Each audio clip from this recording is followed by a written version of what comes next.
All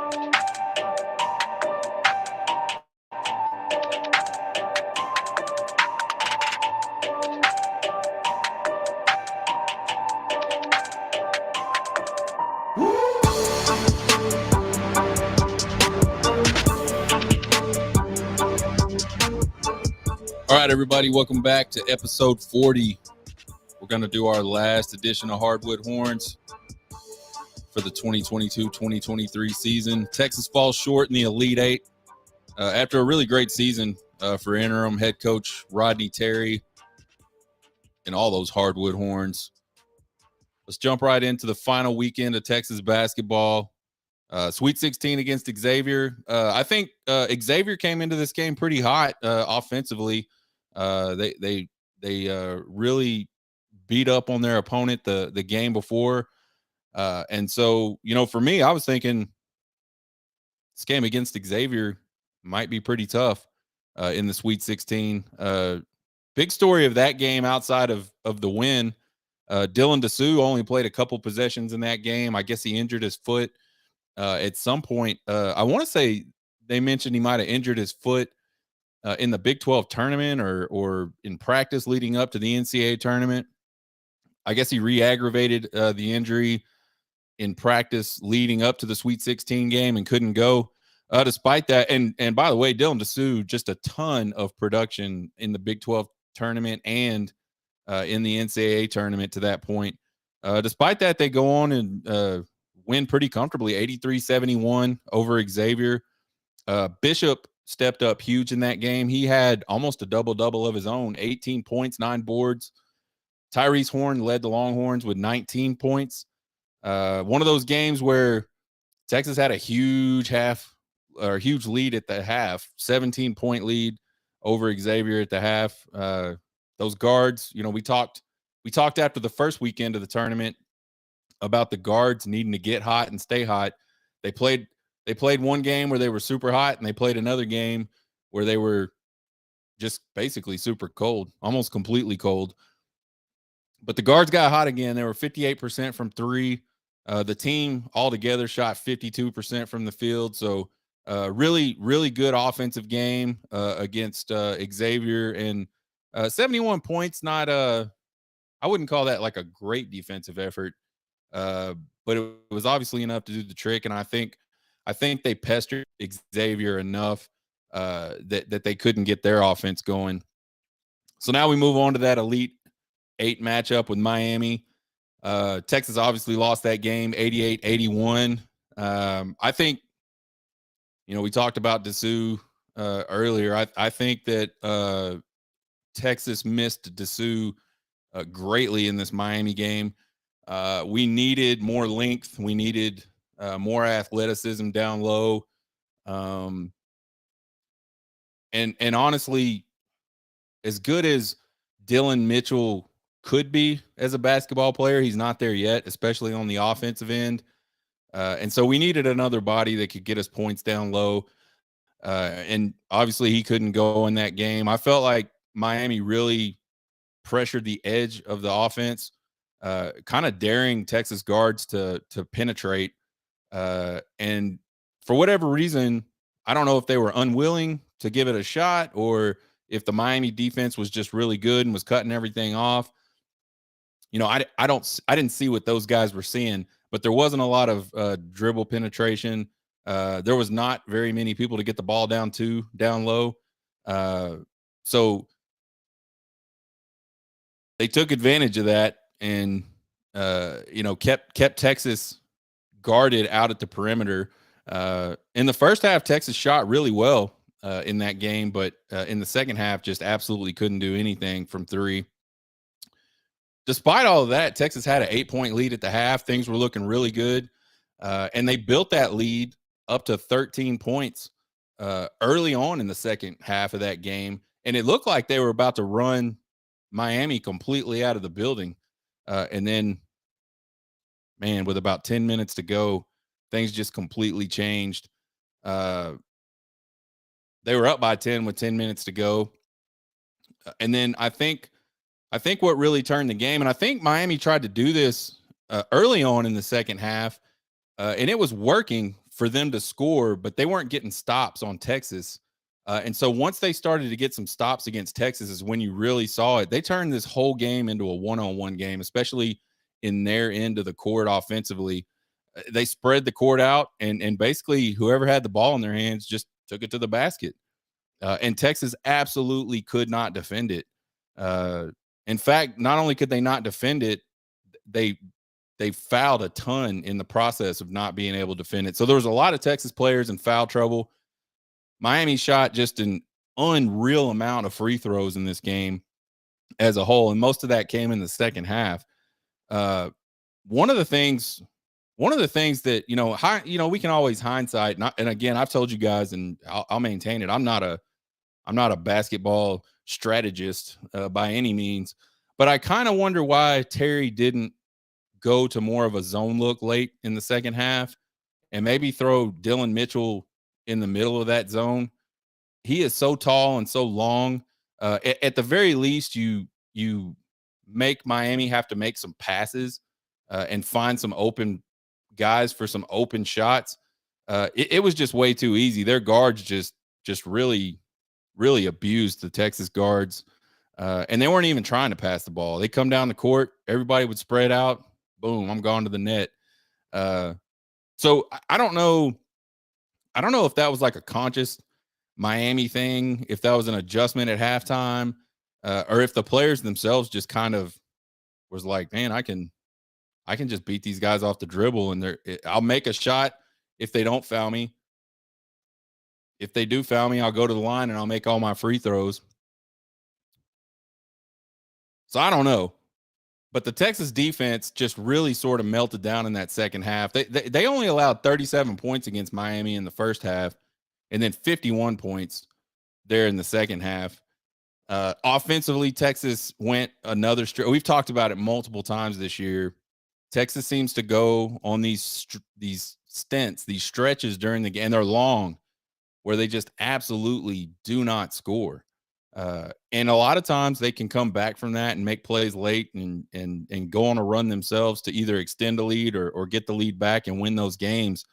The deeper you go into this type of tournament against really good teams, you're not going to be able to do that. And they went 7 minutes without a basket in the second half. From the time that, if you watch the game, there was a play sort of close to midway through the second half where they threw an oop to Dylan Mitchell. He threw it down. The crowd was going crazy. And that was like the last bucket they made for forever, like 7 minutes, little over 7 minutes. The 3-point shooting, we talked about it, just abysmal in the second half. They were 0 for 5. I think the really interesting thing about this game is not only did Texas go on this really long stretch where they couldn't score a field goal, Miami, with 4 minutes left in the game,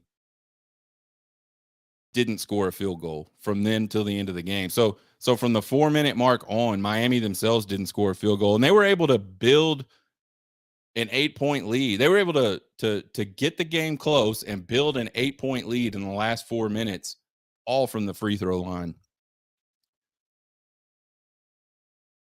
A lot of Texas fans are kind of unhappy about that. A lot of Texas fans, and I think just fans in general, even neutral fans on the interwebs were pretty upset with the way that game was officiated. And everybody wants to point towards there was a huge distinction between the amount of free throws Miami made or attempted versus that of Texas.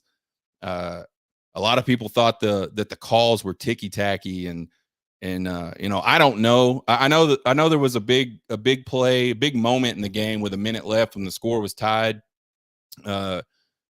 Miami was shooting free throws again, and they missed one.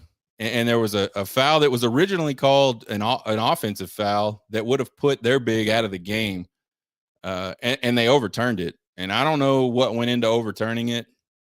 Some say they went to the monitor and decided that it was a defensive foul. I guess the other scenario there would have been the referees came together and discussed it and decided to overturn the call, or maybe two different officials called it two different ways, and they conversed or went to the monitor to decide who was right. I don't know. It was a big play because again, it gave Miami two more shots, and they made both those shots to take the lead. Me personally, the whole I hate officials. I think they, and this is just generally speaking, and this is across almost all sports, they find these weird moments to inject themselves into the game. I thought the call in the what was it, FAU or the Creighton and San Diego State game, or Creighton and FAU, I can't remember who played who, but that call at the very end, I mean, there was like 0.2 seconds left on the clock, or 2 seconds left on the clock, something like that. I thought that was just a really horrible point in a game to make that call. Not any call. Like a hard foul, absolutely. You know, if someone would have swept his legs out from under him, or like completely grabbed his arms to keep him from shooting, yeah, you got to call that. This guy literally had his hand on the side of the shooter. And I really don't think any of the contact that he initiated changed anything about that shot. So that's one example. I don't know about this one. I think Brock Cunningham was whether he was falling or not, I don't know, but he was definitely backing up, went underneath the Miami player. I don't know. To me, that's almost like one of those deals where you say both players kind of fouled like he was definitely over the back, but then Brock Cunningham definitely kept pulling his legs out from under him. So I don't know, man. I'm not going to say that's the reason they lost, because Texas couldn't find a bucket forever. Texas had ample opportunities in that game to win it. But back to just the overall officiating in the second half, I think the one thing you could say is that the second half was called a little bit closer than the first half. And because of the style of Miami, the way they wanted to dribble, penetrate, and really make it a one-on-one game, that absolutely did favor Miami down the stretch. Again, I'm not trying to take anything away from Miami.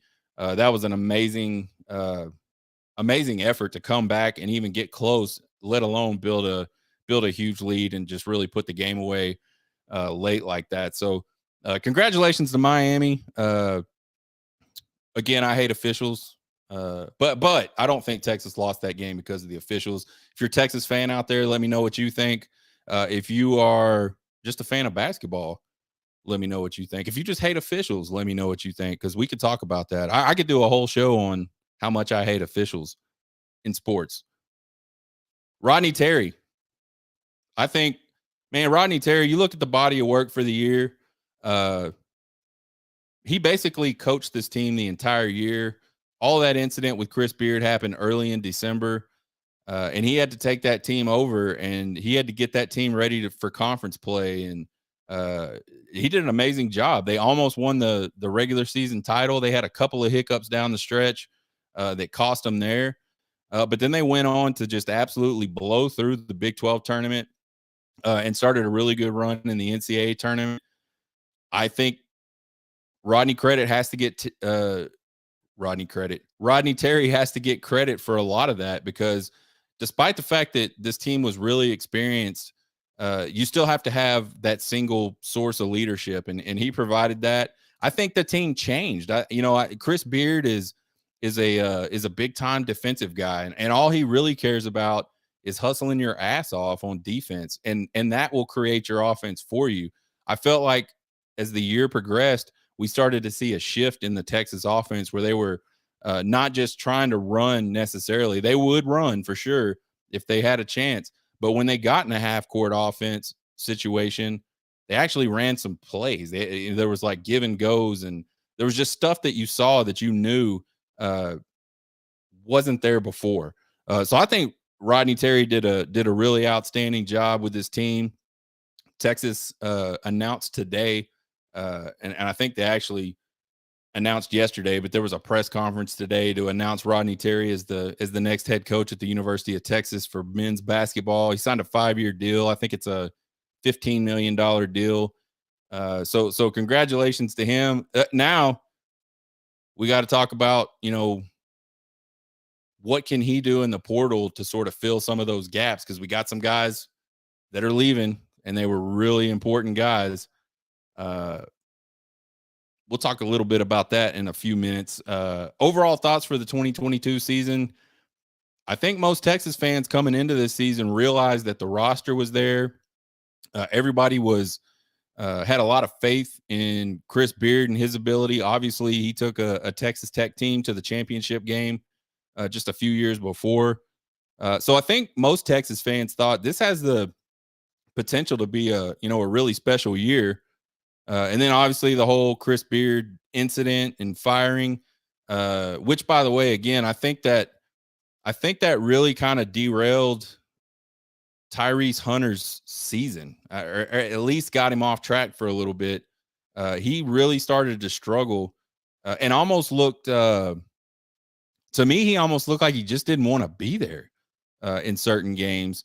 And all that sort of occurred at the same time. So I just feel like there had to be something there about, psychologically that bothered him about that whole Chris Beard deal. But they were able to push through that. They were able to play well in the Big 12. And again, they stumbled sort of late in the Big 12 when they had the opportunity right there in their fingers, right there in their hands to go ahead and win the Big 12 regular season title. But they didn't let that get them. They went into the Big 12 tournament and they rolled right through it. And they blew out Kansas for the second time in 7 days to win that Big 12 tournament championship. And man, those two games against Kansas, I think for me was the point where I said, man, like this team has the ability to make a deep run, and we might end up doing something really special this year. Then they move into the NCAA tournament. And overall, man, I think, losing in the Elite Eight sucks. I really, especially the way they lost, when I think all Texas fans are sitting there with 10 minutes left, and we're seeing the team battle. We're seeing them struggle, but we're seeing them battle, and they're able to figure out ways to make baskets to keep that 13-point lead that they built, keep it somewhat close to that. And I think 10 points went kind of back and forth a little bit. They would get a 10-point lead, Miami would eat into it a little bit, then they'd get a 10-point lead back, and then all of a sudden, like, just the parking brake went on, and they could not score. They got crazy with the ball. They started turning the ball over. There was just bad defensive position. It just really fell apart. So for a Texas fan watching that, you start going, man, are they about to lose this game? And it just continued and continued and continued. And man, it was really sucky, really tough loss, because they could very easily be getting ready for the Final Four right now. But again, I think they met expectations. They came into the tournament as a 2 seed. They probably could have been a 1 seed, especially when you consider what happened to all the 1 seeds. But definitely a 2 seed, and they made it to the Elite Eight, which is, if you're a 1 or a 2 seed, that should be your goal. Make it to the Elite Eight. If you're a 1 seed, your goal should be to make it to the Final Four. So I feel like they met those expectations. Yeah, but again, just a really tough loss. And I'm not even a huge basketball fan. I mean, I watch Texas basketball because it's the Texas Longhorns, and I get excited when they win, and I try to pretend I know what I'm talking about when they lose. But it's not the same to me as a football game. Like, I will never be as devastated about a basketball game as I would be about a football game, for example. So what's interesting, though, is my wife, man. After that game, my wife was really bummed out, and I haven't really seen that side of her about collegiate athletics. I've seen her get that way about the Dallas Cowboys, but I've never seen her be that way about collegiate athletics. So I think she might have been excited about trying to take a trip down to Houston for the Final Four. But anyway, they let it slip through their hands. It's the way it goes, man. Early look at these 2023, 2024 Hardwood Horns. There's a lot of departures. You got Marcus Carr, who scored 603 points, averaged 15.9 a game. Jabari Rice, 494 points, 13 points a game. Timmy Allen, 367 points, 10.5 points a game. Christian Bishop, 249 points, 6.6 points a game. That's 58% of the entire offensive production for this year's Texas team gone in just 4 guys. There are some notable returners. Arterio Morris, 175 points, 4.6 points a game. And I think he really struggled. He had a couple of games early in the season where he shot really well. And he was able to do some. He's an amazing athlete. You don't see it a lot on the court just because he doesn't get himself in those positions very often. And I think some of that could just be experience. Some of it could be confidence. But man, when he's an explosive type athlete. He had some games earlier on this season where he looked really, really good. Like, this dude is a legit 5-star. And then for the most of the season, he struggled shooting the ball. And he never really took it upon himself to try to take over a game from the point guard position. But I think he's that type of player. And later on down the stretch this season, we started to see that some of that shooting come back a little bit, and we started to see a little bit of confidence in him. I think he can be a really great player for Texas. Tyrese Hunter coming back. He'll be a junior, 392 points, 10.5 a game. He had a good season despite the fact that there was a stretch there where he just didn't look right. Again, he's another guy that started off super hot and then kind of eased up a little bit. And then, I think he started to get it a little bit towards the end of the Big 12 tournament. We started to see beginning of the year Tyrese Hunter. One question I have about him, and this may be a crazy question, I'm going to ask it anyway. Is he like a transfer candidate? He transferred out of Iowa State after his freshman year, after having a really great freshman year. I think he came to Texas probably, I don't know what the percentage is, but I bet it's a lot Chris Beard. And then Chris Beard's not here anymore. Obviously, you have to sit out a year if he did transfer. But I don't know. I don't know. I just have a weird feeling about Tyrese Hunter, like he might not be with the team next year. Brock Cunningham announced he's coming back, senior forward, 173 points, 4.6 a game. He's not a huge offensive threat, but that guy is a good rebounder. He's kind of like your glue guy, and he's a pest, man. He's like he's like the collegiate, clean cut version of Dennis Rodman. He's always messing with people, always willing to be physical.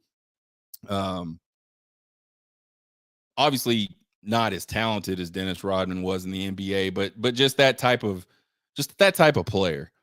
And then a couple that, we don't really know about at this point, but have the opportunity. They're available to come back. They still have eligibility to come back. Dylan Dessou, he had 318 points, 8.8 points a game.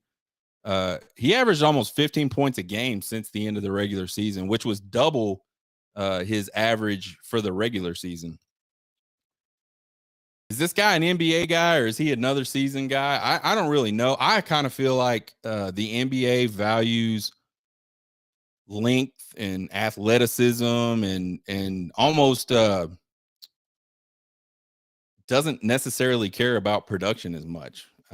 You see it all the time. You see these guys that don't produce a lot that end up, they're 1 year in college. Excuse me.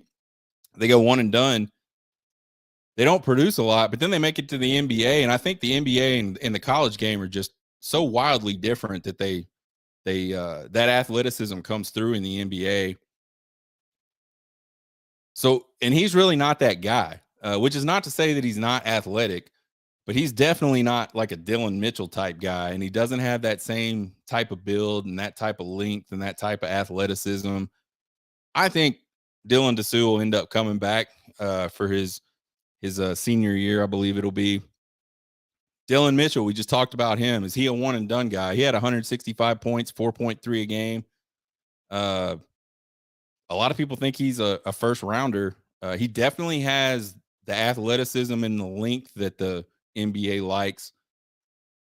I just don't know if he did enough offensively to garner that. I don't know. I mean, defensively, he's a good shot blocker, a good rebounder. If you throw him the ball on an alley-oop, he's going to catch it and dunk the shit out of it. But just just not any offensive game other than that, really. So I don't know. Dylan Mitchell will be kind of an interesting one to see. I personally don't feel like he did enough to be a first rounder, but I'm not an NBA GM, and I'm not even a pseudo NBA GM. I'm not even like a fake. I could be an NBA GM, but I have a regular job person. So I don't know. We'll see what happens with Dylan Mitchell. Let's suppose all those guys come back. That's a pretty good nucleus, and it's definitely an experienced group. And they've got 2 good recruits coming in, 2 5-star guys that signed, as well as whatever Rodney Terry can do in the transfer portal. I heard rumor they're talking to one of the point guards and one of the guards out of Rice. So he had a lot of good scoring this year. He's a volume type guy, shoots a lot of shots. His percentages aren't that great, but he scores a lot of points. And he's a really good rebounder, apparently, for a 6'3" guard. So I don't know. There's guys out there that Rodney Terry could find, pull in, mix them with this nucleus of players, and they might have another good run this year. I saw something on the internet, and I didn't realize this about Miami. Miami lost their top 2 scorers last year off that Elite 8 team, and they were able, through the transfer portal and just some experienced guys that had been there, to go to the Final Four the next year. So you can do it, especially in the transfer portal era, especially with NIL. You can get guys put together and really quickly, get a team put together that has that type of potential. My predictions for the rest of the tournament: I think UConn is going to beat Miami. I think UConn and Miami's guards are comparable, but I think that big man for UConn is going to be way too much for anything Miami has. Miami's not a big team in the front court, and this kid is big. He's powerful. He's athletic. Can't remember his name. Saw him play. Really good player. I think that UConn is just going to be too much for them. And if UConn can get the 3-point shooting going like they have been, I don't know that Miami can even keep that game close. I think Miami's one chance is exactly what they did to Texas, pushing the pressure out to the edge and hoping that those big guys can do something with Miami or with UConn's big guy. But I really think UConn's gonna win that game. I think Florida Atlantic's gonna beat San Diego State. I don't know why. I had to pick, so don't beat me up too bad about that. I mean, how many people have watched Florida Atlantic play all season and how many people have watched San Diego State play all season? Be honest with yourselves. Almost none of you. And matter of fact, most of you probably haven't seen them play at all. I've seen them play very, very few minutes. So I have no idea who's going to win that game. I'm going to pick Florida Atlantic because I think it's cool. Actually, and their record is really good. They haven't lost that many games this year. Of the teams that are left, I think they've probably lost the least games. It's like 3 or 4 games, I think, maybe 5 that they've lost. In the championship, I'm going to take UConn over Florida Atlantic. I said going into this second weekend of the tournament that I thought UConn was playing the best basketball out of anybody, and they didn't do anything in their Sweet 16 game to dissuade me of that. So I think UConn's going to end up winning it. If that's not who wins it, I think it's Miami, because whoever wins between Miami and UConn, I think, is going to win the championship. I think those are the 2 best teams clearly in the tournament. But that's why they call it March Madness. You never know what is going to happen.